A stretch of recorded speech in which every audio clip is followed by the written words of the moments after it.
দেখেন না কাইটা ফেলছি, দেখছেন পরিষ্কার করছি, দেখেন কত সুন্দর করে পরিষ্কার করছি। হপায় এগুলি কাটবো, দেখেন গাইস, দেখে যান।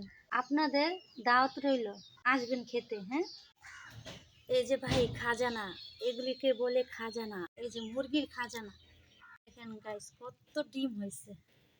কাটা শেষ, এখন দেখেন এগুলি কে কে খেতে পছন্দ করেন। অনেক সুন্দর করে বাচ্ছি। এগুলি হলো নাড়ি ভুড়ি আর চামড়া। হ্যাঁ, এগুলি খেতে অনেক সুস্বাদু হয়, বেশিরভাগ মহিলারা পছন্দ করে। আমিও খুব পছন্দ করি গাইস। তো তোমরা কি পছন্দ করো কমেন্টে জানিও। আজকে পাক করবো না গাইস, কালকে মুরগি পাকাইছিলাম, খাইছি। এখন পোটলা করে ছেড়ে দেবো, কত সুন্দর দেখা যাইতেছে।